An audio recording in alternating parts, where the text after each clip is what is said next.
বিসমিল্লাহির রহমানির রহিম। আজকে ইনশাল্লাহ অষ্টম শ্রেণীর প্রথম অধ্যায়ের একটা টপিক, সেটা হচ্ছে ম্যাজিক বর্গ। ম্যাজিক বর্গ নিয়ে আলোচনা হবে ইনশাল্লাহ। আচ্ছা, এখন ম্যাজিক বর্গ হলো একটা বিশেষ ধরনের বর্গ, অর্থাৎ সেই ম্যাজিক বর্গের বিশেষ কিছু বৈশিষ্ট্য আছে। আমরা ম্যাজিক বর্গের একটা বর্গ আঁকার চেষ্টা করি, দেখি। এই হইল আমাদের, দেখি দিয়ে দিলাম তিনটা, এই বরাবর তিনটা দেই, অর্থাৎ এখানে আমরা তিনটা সারি এবং তিনটা কলাম দেখতে পাচ্ছি। অর্থাৎ আমাদের এখানে তিনটা সারি আছে এবং তিনটা কলাম আছে। তো এই ম্যাজিক বর্গের ভিতরে আমার বিশেষ কিছু সংখ্যা বসানো লাগবে, যাতে করে আমার প্রত্যেকটা সারির মান যোগ করে যেই ফলটা হবে এবং প্রত্যেকটা কলামের মান যোগ করে একই সংখ্যা হবে। আবার যদি আমরা কোনাকুনিভাবে যোগ করতে চাই তাহলে একই ধরনের সংখ্যা হবে। সো এই ম্যাজিক বর্গের এই যে একই ধরনের ফল হয়, সেই ফলগুলোকে বলা হয় ম্যাজিক সংখ্যা। সেই ফলগুলোকে বলা হয় ম্যাজিক সংখ্যা। এখন ম্যাজিক সংখ্যা কি? অর্থাৎ সারি বরাবর যোগ করে যেই ফলটা হবে, প্রত্যেকটা সারি বরাবর যোগ করে যেই ফলটা হবে, সেই ফলগুলোর মান হবে একই রকম। আবার কলাম বরাবর ফলগুলো যোগ করে যেই ফলটা হবে, সেই ফলগুলোর মান হবে একই রকম। আবার কোনাকুনি যোগ করে যে ফলটা হবে, সেই ফলের মানও হবে একই রকম। এইটাই হলো ম্যাজিক বর্গের স্পেশালিটি। অর্থাৎ এই যে যেই ফলটা হলো, সেই ফলটাকে আমরা বলবো ম্যাজিক সংখ্যা, সেই ফলটাকে বলবো আমরা ম্যাজিক সংখ্যা। ওকে, ফাইন। এখন এই যে আমাদের এখানে তিনটা সারি আছে এবং তিনটা কলাম আছে, এই তিনটা সারি এবং এই তিনটা কলাম, এই যে যে বিশেষ ধরনের বর্গ, এই বর্গটাকে বলবো আমরা তিন ক্রমের ম্যাজিক বর্গ। এটাকে বলবো আমরা কি? তিন ক্রমের ম্যাজিক বর্গ। এখন এই যে আমাদের একই রকম যে সংখ্যা এখানে যোগ করে হবে, এই সংখ্যাটা আমার আগেই বের করার একটা পদ্ধতি আছে। অর্থাৎ ম্যাজিক সংখ্যাটা আমরা চাইলেই আগেই বের করতে পারবো। কীভাবে বের করতে হবে? একটা বিশেষ সূত্রের মাধ্যমে। ওকে, ফাইন। আমরা সেই সূত্রটা দেখার চেষ্টা করি। দেখো, ম্যাজিক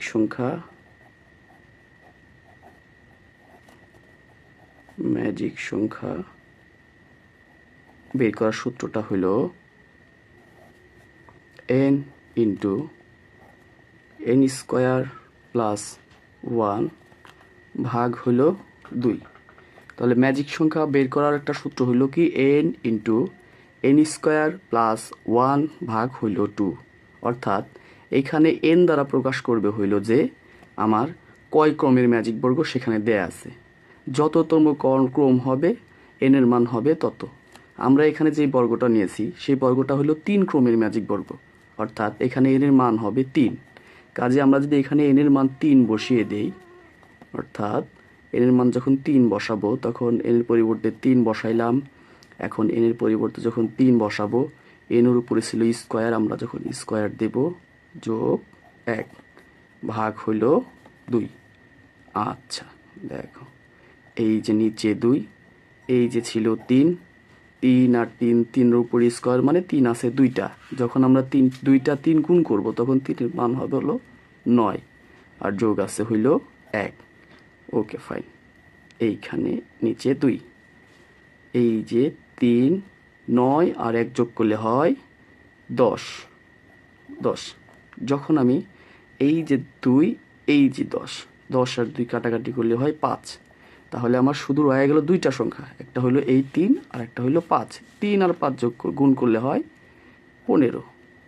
তাহলে আমরা যখন 3 ক্রমের ম্যাজিক বর্গের সমাধান করব, তখন আমাদের ম্যাজিক সংখ্যা আসবে হইল 15। অর্থাৎ আমরা সারিগুলো যোগ করে যেই মানটা পাবো, তার মান হবে 15। আবার কলামগুলো মান যোগ করে যেই মানটা পাবো, তার মান হবে 15। আবার কোনাকুনি যোগ করে যে মানটা পাবো, তার মান হবে 15। আচ্ছা, এখন আমরা যেই টিক্সের মাধ্যমে এই ম্যাজিক বর্গটা সমাধান করব, সেই টিক্সটা জানার চেষ্টা করি। ওকে, ফাইন। তার মানে আমরা মোটামুটি হয় বলতে পারি যে ম্যাজিক সংখ্যা বের করা শিখলাম। আচ্ছা, দেখো, এখন ম্যাজিক বর্গ সমাধান করার আমাদের এই একটা টিক্স হলো, সেটা হলো আমাদের প্রথম কাজ হলো প্রথম সারির মাঝখানের ঘর সন্ধান করা। প্রথম কাজটা কি? প্রথম সারির মাঝখানের ঘর সন্ধান করা। আমাদের প্রথম সারিতে যখন আসছি, তখন এইটা হইলো আমাদের প্রথম সারি। আমরা এই সারির মাঝখানের ঘর সন্ধান করব। তাহলে এই সারির মাঝখানের ঘর হলো এইটা। আচ্ছা, ওকে ফাইন। তাহলে এই সারির ঘর, মাঝখানের ঘর হলো এটা। তাহলে আমরা প্রথমে হলে এইখানে 1 দিব। প্রথমে শুরু করব প্রথম সারির মাঝখানের ঘর থেকে 1 দিয়ে। তাহলে আমাদের প্রথম কাজ হলো প্রথম সারির মাঝখানের ঘর বের করা এবং মাঝখানের ঘর বের করে সেখানে 1 দেয়া। Okay fine.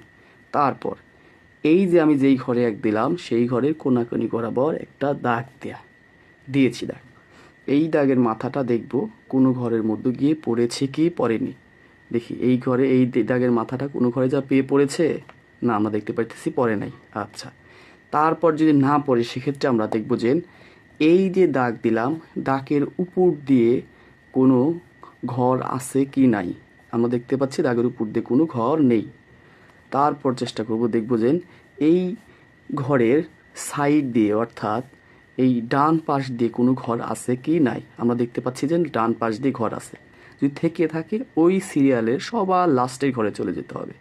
তাহলে আমাদের সামনে ঘর নাই, ওকে ফাইন, নাই, উপরে নাই তো নাই।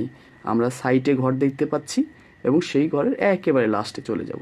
গিয়েছি দেখ, এই যে তাহলে এখানে বসাইছি 1, এখানে বসাবো হইলো 2। Okay fine. তারপর হইলো এই যে ঘরটা পাইলাম এই ঘরের কোনাকুনি বরাবর আবার একটা দাগ দিয়েছি। তারপর হইলো এই ঘরের যেই দাগটা দিয়েছি সেই দাগটা কোনো ঘরে গিয়ে পড়েছে কি পড়েনি। আমরা দেখতে পাচ্ছি যে সেই দাগটা কোনো ঘরে গিয়ে পড়েনি।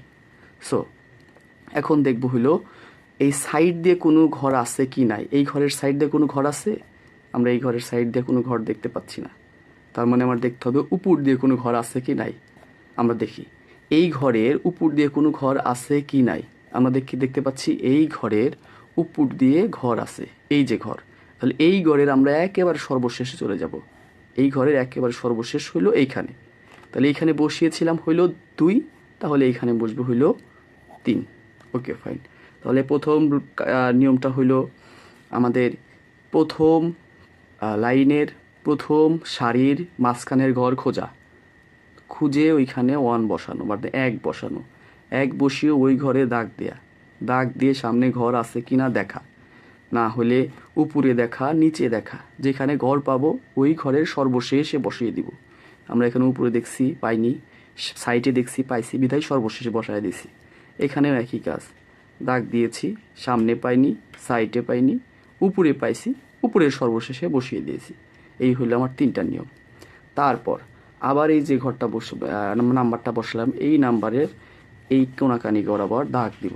এখন দাগ দিয়ে দেখব সামনে ঘর আছে কি নাই। আমরা দেখতে সামনে ঘর আছে কিন্তু ঘরের মধ্যে সংখ্যা আছে। ঘরের মধ্যে সংখ্যা থাকা মানে বাধা থাকা। ঘরের মধ্যে সংখ্যা থাকা মানে যেন কি বাধা থাকা। আর বাধা যখন থাকবে তখন একেবারে কোনো দিকে না তাকিয়ে একবারে যেই ঘরটা আছে সেই ঘরের নিচে বসিয়ে দেব সংখ্যাটা। বাধা থাকলে কোথায় বসাতে হবে? নিচে। তাহলে এইখানে যেহেতু বাধা আছে তাহলে 3-এর নিচের ঘর কোনটা? এইটা। কাজে 3-এর পরের সংখ্যা কত? 4 বসিয়ে দিলাম। Okay fine. তারপরে তাহলে বাধা পাইলে কোথায় বসাতে হয়? নিচে বসাতে হয়। তারপর যেহেতু আমরা বাধা পাইলে কোথায় বসাইলাম? নিচে। এই যে বসিয়ে দিলাম নিচে। Okay fine. তারপর আবার আমি সামনে দাগ দিলাম। তাহলে এই দাগটা কি কোনো জায়গায় ঘরে পড়ছে? হ্যাঁ, ঘরে পড়েছে, অর্থাৎ এই দাগটা এই ঘরে গিয়ে পড়েছে। তাহলে যেই ঘরে যা পড়বে ওই ঘরের সংখ্যা বসবে। তাহলে এই দাগটা যেহেতু এখানে গিয়ে পড়েছে তাহলে 4-এর পরবর্তী সংখ্যা কত? 5। এই 5টা বসবে এখানে। আবার দাগ দিব। এই দাগটা কি কোনো ঘরে গিয়ে পড়েছে? হ্যাঁ, পড়েছে। কোন ঘরে গিয়ে পড়েছে? এই ঘরে। তাহলে এই ঘরে যেহেতু পড়ছে তাহলে এই ঘরের সংখ্যাটা বসাতে হবে। বসিয়ে দিলাম। কত? 5-এর পরে হইল 6। আচ্ছা, এখন আবার আমি দাগ দেব। দিয়েছি। তাহলে এই দাগটা কোনো ঘরে গিয়ে পড়েছে? না, পড়েনি। আবার দেখবো যে উপর দিয়ে কোনো ঘর আছে কি নাই। উপর দিয়ে আমি কোনো ঘর দেখতে পাচ্ছি না। আবার দেখবো সাইড দিয়ে কোনো ঘর আছে কি নাই। আমরা সাইড দিয়ে কোনো ঘর দেখতে পাচ্ছি না। কাজে আমার কোনো ঘরে গিয়ে পড়ে নাই, উপরে নাই, সাইডে নাই। তার মানে এটা বাধা আছে। তাহলে বাধা কয়ভাবে থাকতে পারে? 2 ভাবে। একটা হলো সামনের সংখ্যা থাকলে থাকে, আর একটা কিচ্ছু না থাকলে থাকে। যেহেতু আমাদের এখানে সামনে সংখ্যা নাই কিন্তু সামনে কিছুই নাই, সামনেও ঘর নাই, উপরেও ঘর নাই, সাইডেও ঘর নাই, তার মানে বাধা আছে। বাধা থাকলে কি করতে হবে? নিচে বসাতে হবে। তাহলে আমি নিচে বসিয়ে দিলাম। Okay fine. নিচে 7 বসিয়ে দিলাম নিচে। তাহলে এখন কাজ হলো দাগ দিয়েছি। এখানে সামনে কোনো ঘর আছে? নাই। সাইডে কোনো ঘর আছে? নাই। উপরে কোনো ঘর আছে? হ্যাঁ, আছে। এই যে উপরে ঘর আছে, অনেক ঘর আছে। তাহলে এই ঘরের সর্বশেষ কোথায়? এই যে এখানে বসিয়েছি কত? 7। তাহলে সর্বশেষে বসাবো হইলো 8, বসাইলাম 8, বসিয়েছি। Okay fine. তারপরে আবার হইলো দাগ দিয়ে দেখবো সামনে কোনো ঘর আছে কি নাই। যেহেতু ঘর নাই সেহেতু দেখবো হইলো উপরে আর হলো সাইডে। আমরা উপরে কোনো ঘর দেখতে পাচ্ছি না, এখন দেখবো হলো সাইডে দেখতে পাচ্ছি ঘর। সাইডের সর্বশেষ কোথায়? এই যে 9। তার মানে আমাদের সবগুলো ঘর পূরণ করা হইল। তাহলে আমাদের যে ঘর পূরণ করলাম, তাহলে এই ঘর পূরণ করার পর আমাদের যে ম্যাজিক সংখ্যা আছে সেই ম্যাজিক সংখ্যার শর্তটা পূরণ হয়েছে কিনা সেটা টেস্ট করার চেষ্টা করব। আচ্ছা ওকে ফাইন। তাহলে আমাদের কথা ছিল হইল এই ম্যাজিক বর্গে আমাদের নিয়ম অনুসারী করলে সারিগুলা যোগ করলেও 15 হবে, কলামগুলা যোগ করলেও 15 হবে, কোনাকুনি যোগ করলেও 15 হবে। সেই হিসাবে আমরা করি দেখি। 8 আর 1 যোগ করলে হয় 9, 9 আর 6 যোগ করলে হয় 15। তার মানে আমার সারি যোগ করলে 15 হয়েছে। এটা দেখি 3 আর 5 যোগ করলে হয় 8, 8 আর 7 যোগ করলে হয় 15। তার মানে এই সারিটাও মিলেছে। Okay fine. আবার 4 আর 9 যোগ করলে হয় 13, 13 আর 2 যোগ করলে হয় 15। তার মানে এখানেও 15 হয়েছে। আচ্ছা আমরা কোনাকুনি করার চেষ্টা করি দেখি। 6 আর 5 যোগ করলে হয় 11, 11 আর 4 যোগ করলে হয় 15। তার মানে আমরা কোনাকুনি যোগ করেও 15 পাচ্ছি। আবার দেখি এদিকে কলাম যোগ করে দেখি হয় কি হয় না। 6 আর 7 যোগ করলে হয় 13, 13 আর 2 যোগ করলে হয় 15। এদিকেও 15 হচ্ছে। এটাও দেখি 6, 1 আর 5 যোগ করলে হয় 6, 6 আর 9 যোগ করলে হয় 15। এদিকেও 15 হচ্ছে। আবার এটা দেখি 8 আর 3 যোগ করলে হয় 11, 11 আর 4 যোগ করলে হয় 15। অর্থাৎ এদিকেও আমার 15 হচ্ছে। এই কোনাকুনি দেখি 8 আর 5 যোগ করলে হয় 13, 13 আর 2 যোগ করলে হয় 15। এদিকেও 15 হচ্ছে। তার মানে হলো আমরা সারিগুলো যোগ করলেও 15 হচ্ছে, কলামগুলো যোগ করলেও 15 হচ্ছে, এই কোনাকুনিও যোগ করলে 15 হচ্ছে, আবার এই কোনাকুনি যোগ করলেও 15 হচ্ছে। অর্থাৎ আমাদের সর্বদিক দিয়ে যোগফল হচ্ছে 15। তার মানে বলতে পারি এটা হলো একটা ম্যাজিক বর্গ। তাহলে ম্যাজিক বর্গটা কীরকম ম্যাজিক বর্গ? 3 ক্রমের ম্যাজিক বর্গ। কারণ হলো সারি ছিল 3টা, কলাম ছিল 3টা, কাজে এটা 3 ক্রমের ম্যাজিক বর্গ। তাহলে আমরা যে কোনো ক্রমের ম্যাজিক বর্গের আমরা ম্যাজিক সংখ্যা বের করতে পারবো এই সূত্রের মাধ্যমে। শুধু যত ক্রম বলবে শুধু এনের পরিবর্তে তত বসে ক্যালকুলেশন করলে আমরা ম্যাজিক সংখ্যা পেয়ে যাব। এবং আমরা এই রকমভাবে এই টেকনিক ব্যবহার করে ইনশাল্লাহ আমরা 3 ক্রমের, 5 ক্রমের, 7 ক্রমের, 9 ক্রমের, এভাবে আমরা বিজোড় যত ক্রম আছে সকল ক্রমের ম্যাজিক বর্গ গঠন করতে পারবো এই টেকনিক ব্যবহার করে।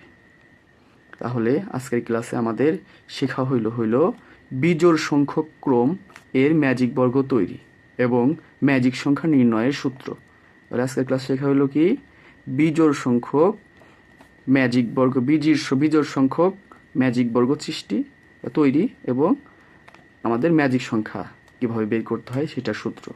তাহলে সূত্রটা হলো আমাদের কয়টা নিয়ম? একটা হলো প্রথমেই হইল সিরিয়াল খোঁজা এবং মাঝখানের সংখ্যা, তারপর দাগ দিয়ে সামনে আছে কি নাই দেখা, থাকলে বসানো, না থাকলে সাইড খুঁজে সর্বশেষে যাওয়া এবং বাধা পেলে নিচে বসানো, এইটাই নিয়ম। Okay fine. আমরা এইভাবেই 3, 5, 7 এভাবে বিজোড় সংখ্যক ম্যাজিক বর্গ বের করতে পারবো ইনশাল্লাহ।